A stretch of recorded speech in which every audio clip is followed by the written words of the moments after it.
It started as a good trip. My wife, Sarah, and I had been planning this family vacation for months. We were finally heading to that beach resort everyone talked about: white sand, turquoise water, the whole package. I remember the smell of salty air, the feel of the sun burning against my skin, the sound of waves crashing in the distance. It was supposed to be a relaxing escape, a break from the grind. But even as I packed my suitcase, something felt off. I couldn't quite put my finger on it, but there was this gnawing feeling in my gut that I was missing something, like a piece of a puzzle that refused to fit. Sarah was excited, bubbly as ever, packing her bags with her usual enthusiasm. She was always meticulous about her appearance, and that trip was no different.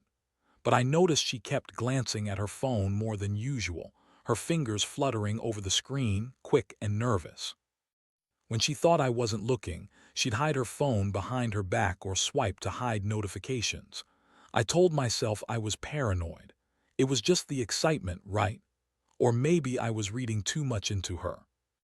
Nervous energy. Still, I kept an eye on her. Something about her behavior was bothering me, but I shrugged it off, blaming it on the upcoming vacation jitters. The drive to the hotel was long, and I remember the way my stomach clenched as I saw her fidgeting with her phone. I caught her typing something, quickly deleting it when she realized I was looking. Her cheeks flushed, and she gave me a nervous smile that didn't reach her eyes. I wanted to ask her about it then, but I didn't want to ruin the trip before it even started. We arrived late, checked in, and everything seemed fine on the surface. But that uneasy feeling persisted. That night I decided to check her phone when she was in the bathroom. I know, bad move, but I couldn't shake the suspicion. I unlocked her phone, and what I found made my stomach drop. There were messages, many messages, sent between her and my brother, Mark. They weren't just friendly exchanges. They were intimate, teasing, and suggestive. I saw phrases I won't repeat here, but the tone was clear. They'd been hiding this affair for months. The messages detailed secret meetups, whispered promises, even plans to wait until after the trip so they could be together without suspicion. I felt my knees go weak and my hands trembled as I read. My mind spun. How could they do this? How could Sarah betray me like that? How long had they been lying? My chest felt tight, my palms slick with sweat. I scrolled through more messages, feeling the heat rising in my face. I didn't cry or yell.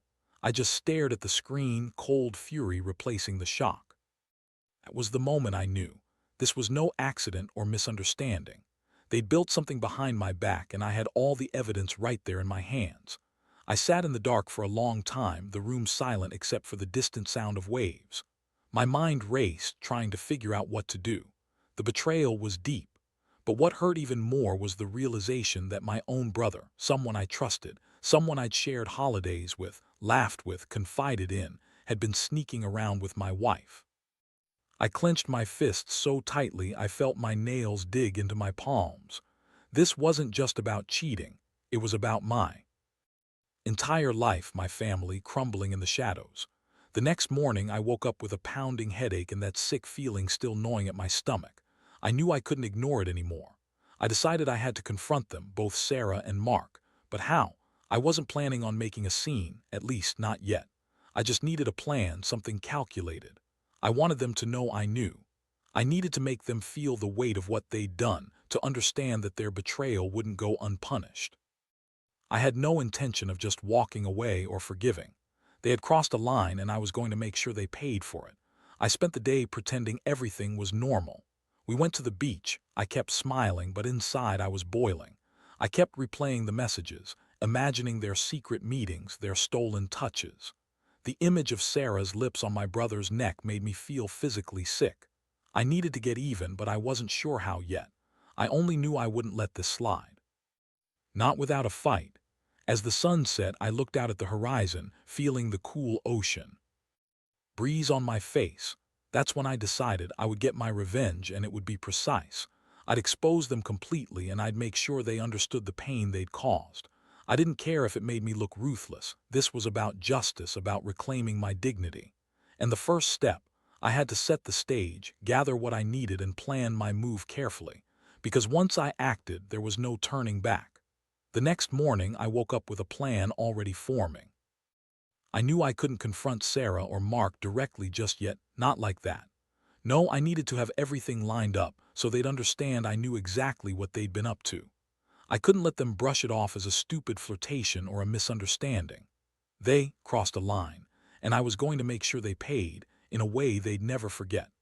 I spent the early hours before breakfast watching them, Sarah laughing with her hair falling in soft waves, Mark joking as he tossed a football. They looked so carefree, so innocent in that moment. That's what made my blood boil. They were acting like nothing was wrong. I felt my fists clench, my jaw tightening. I had to keep calm, gather evidence, and figure out how to turn this into a lesson they wouldn't forget. I remembered the hotel's hidden security system, the cameras in the lobby, the hallways, the parking lot. I wouldn't be sneaky forever, but I could use that to my advantage. I decided to set up a little trap. I got into the hotel's maintenance closet, slipped on a pair of gloves, and accessed the footage. Watching their every move from the previous night, I saw Sarah sneaking out of the room late, her face flushed, her voice hushed as she said goodbye to Mark. I saw Mark's hand rest on her waist as she left, and her quick, secretive wave. It confirmed what I already knew. The affair was ongoing and they'd been meeting in secret for months. I felt the sting of betrayal deep in my chest. My stomach twisted, but I kept my face neutral. That's when I realized I was going to turn their secret meetings into my leverage. I needed black and white proof, photos, recordings, something irrefutable. I knew I could get it. I also found a small, hidden corner of the hall, where their footprints had left muddy traces. I made a mental note to take pictures. Those footprints would be a small detail, but part of the bigger picture. By late morning, I was ready. I'd hidden my phone in my pocket, secretly recording their conversations the night before. It wasn't just about catching them. It was about making them realize I knew everything. I was going to send those recordings to Sarah, then confront her face to face. As I watched her laughing with some other guests, I felt a cold surge of calculation. I had to act fast but carefully. I wanted her to panic, to understand that her betrayal was no longer a secret. When she finally caught my gaze, I saw a flicker of something: guilt, fear. It was gone almost instantly, replaced by her usual smile. "You okay?" she asked, voice smooth but a little too casual. "Fine," I said, forcing a calm I didn't feel. "Just enjoying the view." She looked at me for a second longer, then nodded. It was a strange exchange, almost like she was trying to act normal, like she was daring me to blow this whole thing wide open. I kept my composure, knowing that I'd soon have all the ammunition I needed.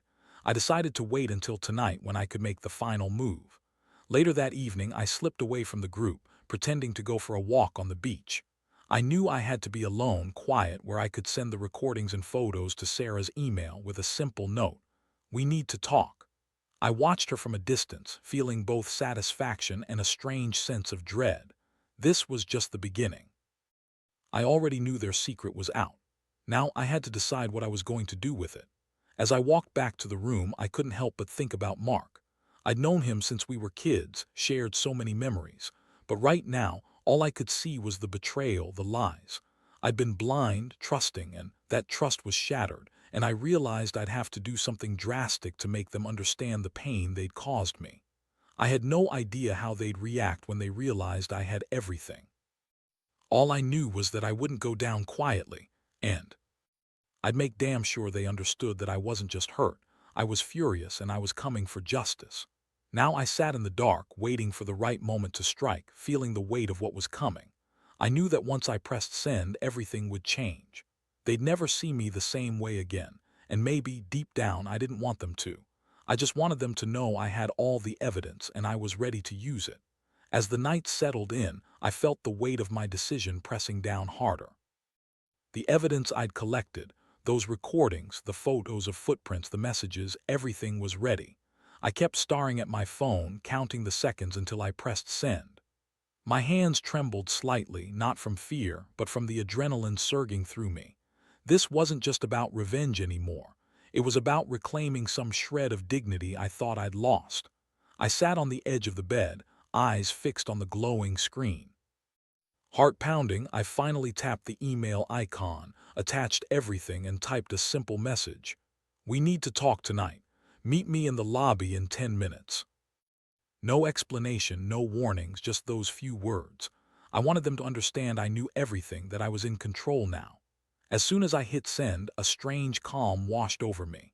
I had taken the first step and I knew I was about to see their reactions. I stayed hidden in the shadows, listening as Sarah's footsteps approached the lobby. I watched her walk in, her face unreadable. Mark was already waiting, leaning against the wall with that familiar smug grin. When she saw me, her eyes widened, her heart-shaped face draining of color. She hesitated, then finally said, "You knew." "I knew," I said simply, voice low and steady. "All of it. For months you and Mark have been sneaking around. I saw the messages, the footprints, the late-night meetups. I have everything, proof that you two lied to my face every single day." Sarah's hands trembled, clutching her purse tightly. Her voice came out shaky. "It's not what it looks like." "Oh, really?" I scoffed, feeling the adrenaline pulse through my body. "It looks pretty damn clear to me. You betrayed me with my own brother. How long has this been going on? How many times did you lie right in front of me?" Mark finally stepped closer, running a hand through his hair. "Look, man, it's not like we planned for this to happen. It just did." "Didn't plan," I echoed, voice rising. "You two were planning this for months behind my back. You had secret meetings, messages. Hell, I even saw footprints outside the hotel room. You think I'd be stupid enough not to notice?" Sarah looked like she wanted to say something, but no words came out. Instead, she looked down, ashamed. That's when I saw the flicker of guilt, real or fake, whatever it was, it fueled my resolve. "You want to know what I'm going to do?" I asked, voice cold as ice. "I'm going to make sure the world knows what kind of people you are. You're not just cheating, you're betraying your own family, and I won't let this go. I've got recordings, pictures, everything I need to blow this whole thing wide open." Mark's jaw tightened. "You're crazy, man, you're overreacting." "No," I said sharply. "You're the ones overreacting. You think you can just sneak around and betray everyone, then walk away like it's nothing. Not anymore. I'm done being the fool." I reached into my pocket, pulling out my phone. "So here's what's going to happen. Tonight I'm going to send everything to everyone. Your friends, your family, the people who matter. And you know what? You can try to deny it all you want, but the truth is out. And once the world finds out, your lives are going to change forever." Mark looked like he wanted to say something, but I cut him off. "Don't bother. You made your bed, now lie in it." I turned and walked away, leaving them standing there, stunned and speechless. That's when I felt the cold satisfaction settle into my bones. I had finally taken control. The evidence was out, and there was no way they could spin their way out of it now. Back in the room, I sat on the bed, my mind racing. I was exhausted but exhilarated. I knew the fallout would be brutal. Sarah would be humiliated. Mark's reputation would be wrecked. But that wasn't the point anymore. I had made sure they understood I wasn't going to be a punching bag. As I stared at my phone, I realized I'd need to prepare for the consequences. They might confront me, threaten me, even try to deny everything. But I wasn't backing down. I'd made my decision and I'd see it through, because once you cross a line, there's no going back. And right now, I felt more alive than I had in months. I pressed send on the last email, a final act of defiance. Then I leaned back on the bed, feeling a strange mix of relief and dread. I knew I'd never look at either of them the same way again. But one thing was certain. I was finally taking back my life, one step at a time, and I'd be damned if I let them ruin me without a fight. The silence after I hit send was almost deafening. I sat there, staring at the ceiling, heart pounding in my ears. The weight of what I'd just done washed over me. Proof was out there now, and it wasn't going to be easy to undo.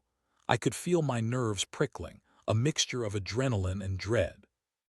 The whole vacation had been a nightmare in the making, and I knew I'd set everything in motion for a confrontation that would change everything between us. It wasn't long before Sarah knocked softly on the door. I didn't move right away. I wanted her to think I wasn't prepared, that I was still waiting. When I finally opened the door, her face was pale, eyes dark with worry. She looked like she wanted to say something, but the words stuck in her throat. "You knew," she whispered, voice trembling. "You saw everything." I looked at her, feeling a strange mix of anger, betrayal, and cold satisfaction. "Yes, I knew," I said, voice steady. "Your little secret is no longer safe. I've sent everything to the people who need to see it. You and Mark can lie all you want, but the truth's out now." She swallowed hard, tears welling in her eyes. I didn't mean for this to get so out of hand. I was stupid. Stupid. That's an understatement, I interrupted. You cheated on me with my brother, your own flesh and blood. How long has this been going on? Tell me. Her shoulders shuddered as she tried to hold back tears. It's been a few months. We didn't plan for it to get this serious, I swear. It just happened. Just happened. I scoffed, feeling the bile rise in my throat. You think that makes it okay? You lied to my face every day, hid your phone, kissed him behind my back. How could you do that? She looked down, sobs racking her body. I was lonely. I thought you didn't care anymore. Mark made me feel alive again. I was stupid, I know. That made my stomach turn. And now you're crying. Save it. I don't believe you. I saw the messages. How could you be so reckless, so cruel? She looked up desperate, her voice cracking. Please just listen. I was confused. I never wanted to hurt you. I thought I could stop, but I couldn't. I was weak. I clenched my fists, trying to tamp down the fury. Weak. You were planning this behind my back for months. You betrayed every promise we ever made. And Mark, my own brother, he's just as guilty as you. Her eyes widened. I never meant to ruin everything. I didn't know how to stop. I took a step closer, feeling the coldness in my chest. Well, you did. You ruined everything. And now I want you to understand this isn't just a betrayal, it's a crime. A betrayal of trust I can't forgive, not anymore. She looked at me, face streaked with tears, lips trembling. What are you going to do? I didn't hesitate. You'll see. I have a plan. You're going to regret this, Sarah. You and Mark. Trust me, you're going to wish you never crossed me. She looked like she was about to say something, but I cut her off. No more lies, no more hiding. This is just the beginning. You'll get what's coming. I stepped back, feeling a strange sense of clarity. I knew I had to keep my cool to think ahead. I'd made my move, and now I had to prepare for whatever was coming next. I didn't want her to see me break. No, I wanted her to see that I was in control now, that I was the one who had the power. As I closed the door behind her, I took a deep breath. My mind was racing, trying to decide what the next step should be. I had the evidence, I had the plan, but I also knew their reactions could be unpredictable. I had to be ready for the fallout, because once I unleashed everything, there'd be no going back. The night stretched on, and I sat there, staring at my phone, waiting for the inevitable storm. I felt the cold sweat on my palms as I reviewed what I'd sent, proof that would shatter their world. I was about to burn the bridge behind them, and I didn't care. It was time to take back what they'd stolen from me, and I was ready to do whatever it took. The hours dragged on after I confronted Sarah. I stayed in the room, staring at my phone and replaying everything in my mind. The weight of my actions was heavy, but so was the sense of finality. I knew that once I pressed send on the last email, once I officially unleashed the proof, the game was over. There was no turning back now. I could feel the tension building inside me, like a storm gathering strength, ready to explode. I went over the plan again in my head. I had already sent the evidence to her closest friends, her family, even some mutual acquaintances. The email was simple but devastating. We need to talk. I have something to show you. That was all. I wanted them to realize everything in their own time, to see the truth with their own eyes. It was my way of forcing Sarah and Mark into a corner, making them realize the scope of what I'd uncovered. My stomach clenched as I heard footsteps approaching. It was Sarah again, this time looking like she'd been crying for hours. Her eyes were red-rimmed, her face gaunt. She hesitated at the door before finally speaking softly. You really did it, huh? I nodded, feeling the cold steel in my voice. Yes, now everyone will know the truth. You can lie, deny, or pretend it's not real, but it is. She bit her lip, tears spilling down her cheeks. I never wanted it to go this far. I thought I could fix everything. I looked at her, feeling a strange mixture of pity and fury. You thought wrong. You've destroyed everything, our marriage, my trust, my family's reputation, and you did it all behind my back. Please, she voice trembling. Don't do this, just give me a chance to fix it. I took a step back, hands clenched into fists. It's too late for that. You had your chance and you threw it away. Now I'm going to let the world decide what's right. She stared at me, eyes wide with desperate hope, then shook her head. You're going to ruin us. No, I said coldly. I'm finally setting things straight. You want to keep lying, keep hiding, that's fine. But I'll make sure everyone finds out the truth. And once they do, your life won't be the same. I watched her stumble back, her face crumpling as she realized I wasn't joking. I felt a strange sense of relief, like I'd finally taken control of everything that had spiraled out of my hands. I knew the aftermath would be chaos, but I was ready for it. I'd fought to keep my dignity, and now I was going to let everyone see what they'd done. With that, I reached for my phone one last time. I double-checked the list of recipients, made sure all the evidence was attached, then pressed send. The message was brief. "This is the truth you deserve to know." And then I sat back and waited. It wasn't about revenge anymore, it was about justice. Finally, I felt like I could breathe again, knowing that the truth was out there and nothing could undo it. The room was quiet except for the distant sound of waves crashing outside. I closed my eyes, feeling a strange mix of exhaustion and relief. I knew they would come after me, probably angry, maybe even threatening, but I didn't care anymore. I had done what I needed to do. Now I'd face whatever came next. I'd win, or at least I'd stop being the one who was hurt and betrayed. That was the real victory. And as I sat there, I realized one thing: I was finally free. The moment I pressed send, everything changed. I had taken control of my life, my dignity, and I was going to keep it that way, no matter what. Because no one, not even my own brother, was going to ruin me without consequences. The fallout didn't come immediately, but I felt it building like a storm on the horizon. I stayed in the hotel room, eyes glued to my phone, waiting for the inevitable. The silence was deafening, but I knew it wouldn't last. Sure enough, within an hour, my phone buzzed nonstop. Texts, calls, messages, some from friends, some from family, a few from Sarah herself, begging, pleading, even insulting. I ignored most of them, knowing they'd only try to pull me back in to make me doubt what I'd done. Sarah's voice was the first to break through. She appeared at the door, eyes red, trembling. "Please, just talk to me," she begged. "This isn't what it looks like, please." I looked at her, broken, helpless, defeated, and felt nothing but cold clarity. "You lied, you cheated, and you betrayed everything we had, but I've already made my choice. I'm done." She reached out, tears streaming down her face. "I was stupid. I thought I could fix it. Just give me one more chance, please." I shook my head, feeling the weight of every second. "No, you had your chance. You threw it away. This is who you are now." I handed her back her phone. "Here, everything I found. I want you to see what you've done, and I want you to understand this is the end of us." Her eyes flicked over the screen, her face crumpling further. "You're hurting me." "Good," I cut her off. "Because you deserve it, and Mark, he's no different. I hope he enjoys the shame of everyone knowing what he's been up to. I hope it eats him alive." She looked like she might say something, but she didn't. Instead, she turned and walked away without another word, leaving me alone with my thoughts. The room was quiet again, but my mind was loud. I felt an odd mixture of emptiness and relief, like I'd finally cleaned out a toxic part of my life. Over the next few days, the responses came in. Some people were angry at me, calling me vindictive, overbearing. Others, surprisingly, supported me. Friend after friend reached out, telling me they were proud I'd taken a stand, that I'd done the right thing. I knew the damage was done, but in a strange way, I felt lighter, like I'd finally shed the weight of betrayal that had been crushing me for so long.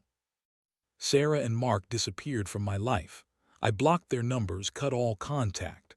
I sold the house we shared, got rid of reminders, closing that chapter for good. It hurt, yes, but it also felt like liberation. I finally understood that some betrayals cut too deep to be repaired. Some people aren't worth the pain. Looking back, I realized that the anger, the betrayal, even the revenge, it all boils down to one thing: respect. I lost mine, and I wasn't going to let anyone take it from me again. I learned that sometimes you have to fight for yourself, even if it means burning bridges behind you. Because if you don't stand up, if you don't draw the line, you end up lost in someone else's chaos. To anyone in a similar situation, trust your gut. Don't ignore the red flags. And when you finally find out the truth, don't be afraid to take action. Because at the end of the day, you're the only one responsible for your dignity. And once you decide to fight for it, nothing can stop you. The worst pain turns into the greatest strength when you refuse to be the victim anymore. I may have lost the love I thought I had, but I gained clarity, resilience, and a new understanding of who I am. That's a lesson I'll carry forever.